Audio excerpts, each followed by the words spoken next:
This week on Business Brief, a look at how prediction markets are creating competition for traditional gambling companies. Then, we examine new research on the relationship between corporate pollution and the profitability of companies.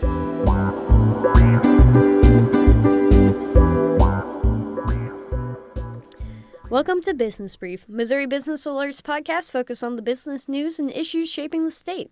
My name is Riley Hindle, and I am joined by my co-host, Noah Grabianski. Noah, how are you doing this week? I'm doing very good. I'm feeling very recharged after our week-long break, and now I am ready to get back into the swing of things and finish up this semester. Yes, I feel you there. We've got a few more episodes left for this year, but we have some cool stories coming up that I'm excited to share. Oh, well, don't spoil all the fun just yet.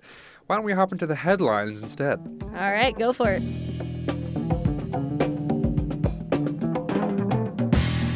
Applications for unemployment benefits fell to their lowest level nationally since September 2022 last week, totaling 191,000. The numbers indicate that the U.S. economy is likely on a low hire, low fire state that is leaving those looking for a job struggling to find work. The low claims could potentially complicate the Federal Reserve's interest rate setting meeting next week. Those seeking graduate degrees in nursing may face new challenges financing their education due to loan caps enacted in the One Big Beautiful Bill Act that was passed in July. Graduate students in what the Department of Education calls non-professional fields may borrow no more than $20,500 a year, with an aggregate limit of $100,000. Advocacy and trade groups have decried the decision to not include nursing in the professional degree category that have higher loan caps and worry that it will lead to additional staffing shortages in Missouri's nursing industry. Legalized sports betting officially launched in Missouri on Monday. Casinos and sports wagering companies celebrated the occasion with events and ceremonial bets from former sports stars, attracting customers despite the snowy weather. Online bettors were also able to join in on the action through mobile sportsbooks. Casino owners said they expect the excitement to continue, and the legalization opens up a whole new segment of the entertainment market. Legislation to ban recurring campaign donation solicitations was filed for consideration in the 2026 state legislative session. The fundraising method has come under scrutiny in Bill Eigel's campaign for St. Charles County Executive and his unsuccessful run for governor in 2024. The tactic uses campaign outreach that is often vague on who the donations actually benefit, highlights national political issues, and requires donors to opt out of recurring donations. Kansas City is setting its sights on another soccer opportunity with its bid to host games in the 2031 FIFA Women's World Cup. It's part of a joint bid with Mexico, Costa Rica, and Jamaica from the United States Soccer Federation, involving more than 35 proposed cities. The bid is currently unopposed, and FIFA is expected to confirm the decision at its April Congress meeting. Bayer is suing AIG Insurance, alleging it has failed to honor insurance policies made to Monsanto, which Bayer acquired in 2018, and should help shoulder some of the legal costs from its Roundup and PCB lawsuits. Since 2020, Bayer has paid more than $10 billion to settle Roundup cases and $1.9 billion for PCB cases.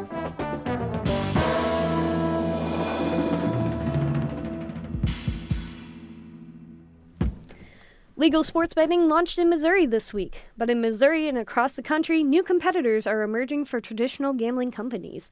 They're called prediction markets, and Missouri Business Alert reporter Jake Ciancio is here to tell us more about them. Jake, thank you for joining me today. Thank you for having me. So, can you tell us what a prediction market is? Certainly. So, you may have heard of companies that operate these markets like Kalshi, Polymarket, and Robinhood. A prediction market is a platform that lets users bet on the outcomes of events. People buy and sell contracts based on what they think will happen in a certain event, whether that's a political election or a sporting event. Okay, so say I wanted to pick the Kansas City Chiefs, for example, to win the Super Bowl this year. How would that work? You would go to the option for Super Bowl winner on the platform, and the platform will then offer you a list of teams to choose from. Then you just pick yes on the Chiefs to win, and then you choose how many contracts you want to buy. These markets offer contracts that pay $1 if you pick the correct outcome. The cost of those contracts correlates to the probability of the outcome. So, for instance, if there's a 10% chance of the Chiefs winning the Super Bowl, that contract would cost 10 cents. So if you paid $10 to buy 100 contracts, you would win $100 if the Chiefs take home the Lombardi Trophy. Steve Bittenbender, a writer for the gambling website Bet Missouri, says user experience is part of the appeal of these platforms. Another thing with prediction markets is that it is easier to trade in and out of a position. And in theory, prediction markets are great in that they're very, I think, consumer friendly, in that you can stake a position at one point, and then as you get more information or as things proceed, you can say, okay, now I'm changing my position. Okay, but here's the multi-billion-dollar question. If I'm able to use a prediction market to wager on the outcome of a sporting event, isn't that technically considered sports betting? That's the big question right now. Some people do consider it sports betting. They think these platforms should be required to have licenses from individual states to operate, just like sportsbooks do. So if states don't regulate them, who does? Right now, the Commodity Futures Trading Commission regulates these markets. The CFTC is a federal agency, which means prediction markets fall under rules that preempt state laws. So even in states where sports betting is illegal, like Missouri up until a few days ago, these markets were allowed to operate. Wow. Okay. So now that sports betting is legal here, why would someone still choose to use these prediction markets instead? Well, for one, the minimum age requirement to use a sportsbook is 21 in Missouri and most other states. But the minimum age for a prediction market is 18. So these markets get a 3-year head start on customers compared to sportsbooks. Second, people can bet on pretty much anything through a prediction market. Kalshi offers things like who will be the top artist on Spotify or who will end the year as the #1 most searched person on Google. That's a lot of different options. Is there any tension between these gambling companies and the prediction market platforms? Yes, definitely. The American Gaming Association, a gambling industry group, considers prediction markets to be sports betting. The association's president called prediction markets a backdoor for national sports betting. Gotcha. So understandably, gambling companies are concerned about these new entrants. What about state regulators? How do they regard these prediction markets? Well, Kalshi is involved in numerous lawsuits right now, both as the defendant and as the plaintiff. Bittenbender says that state regulators see these as a way of subverting the normal process to offer sports betting. So we're going to see this really play out over the next year or so, maybe even longer, in the federal court system to see whether or not these exchanges will be allowed to continue to offer sports. And if so, what, if any, limitations that they may have? So how about Missouri? What do gambling regulators here have to say now that we have legalized sports betting? Not much. I reached out to the Missouri Gaming Commission for comment, and they declined an interview, but they issued a statement saying they consider prediction markets to be sports betting, but that they are awaiting the results of the ongoing court cases. Gotcha. So it sounds like state regulators are trying to get a handle on these platforms. What legal arguments are companies like Kalshi making in their defense? Well, the CFTC prohibits platforms from offering events centered around subjects including gaming. Kalshi's argument is that it's not a sportsbook, but rather a financial exchange, like the stock market. And the CFTC has been kind of lax in enforcing these rules about gaming. Gotcha. So where do we go from here? We'll have to see what the rulings of these court cases are. There are a few going on right now, so eventually we will get an answer about whether these markets can continue offering sporting event contracts. Have to keep an eye out for it. Well, thank you, Jake, for taking the time to talk with me today. Folks, to read Jake's story on prediction markets, go to MissouriBusinessAlert.com.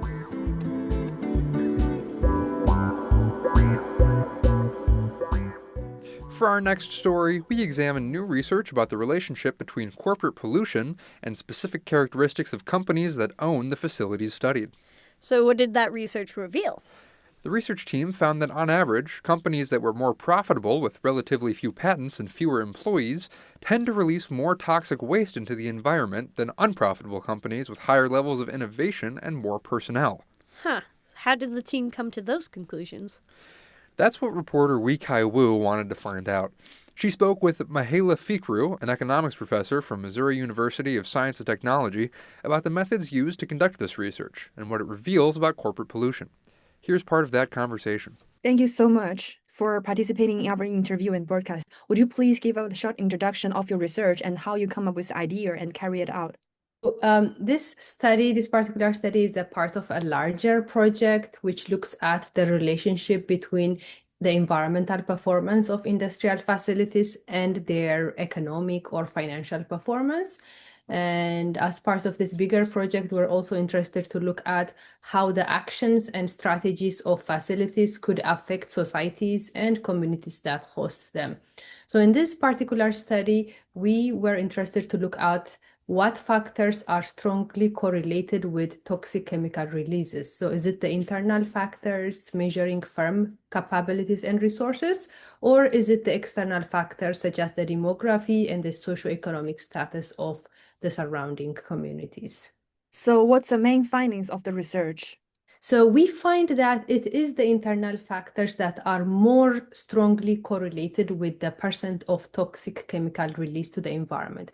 So to measure the environmental performance of companies, we looked at the facilities they owned, and we measured the percent of toxic chemicals they release to air, water, and the general natural environment. So we found that the innovativeness of companies, as measured by the number of patents they have, affects the percent of toxic chemicals they release. So the top innovative companies in our sample, they owned facilities that released fewer toxic chemicals. Would you please explain further about the internal factors you mentioned before? Right. So the internal factors specifically, there are a lot of internal factors. It can be the profitability status of companies. It can be their innovative capability. It can be their size, their operational size. Those are considered internal factors. So we found that firms that have more patents or are innovative have good performance, lower toxic chemical releases. We found that firms that are larger in size, in number of employees, do better in terms of environmental performance, releasing fewer of their toxic chemicals.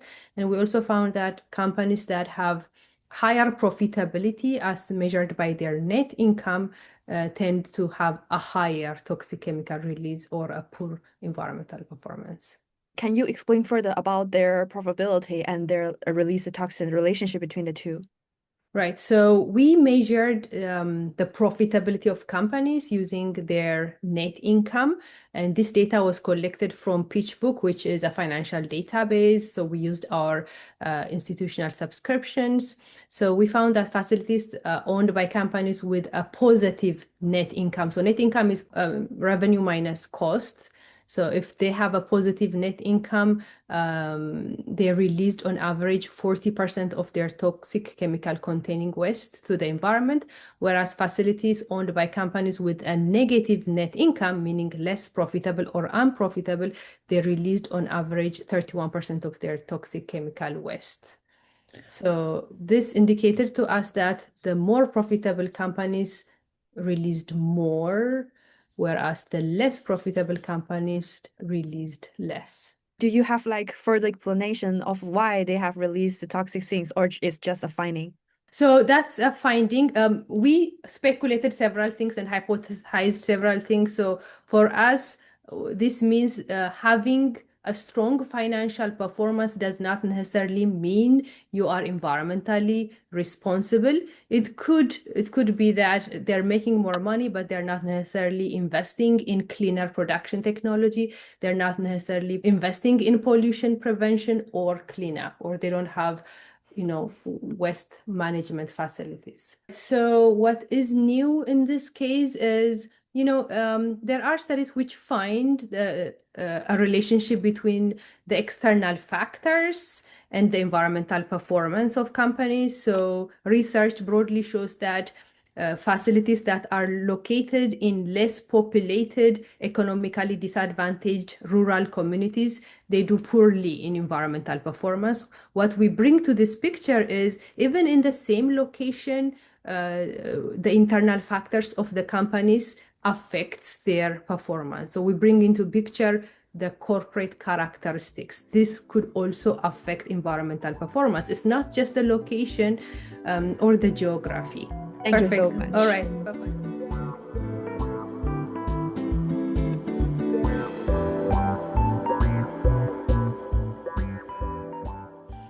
And now it's time for us to get into our words of the week. Noah, what's your word this week? My word is bots. Okay, I know artificial intelligence chatbots are becoming more prevalent, so is it something to do with that, or?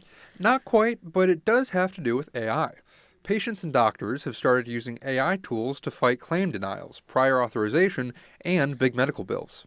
Okay, one, why? And two, what are the advantages to doing so? Well, healthcare and insurance companies have also been using AI to process claims for some time, and the number of denied claims has risen. For patients, using AI themselves can help them parse confusing bills and make the appeal process for a denied claim easier.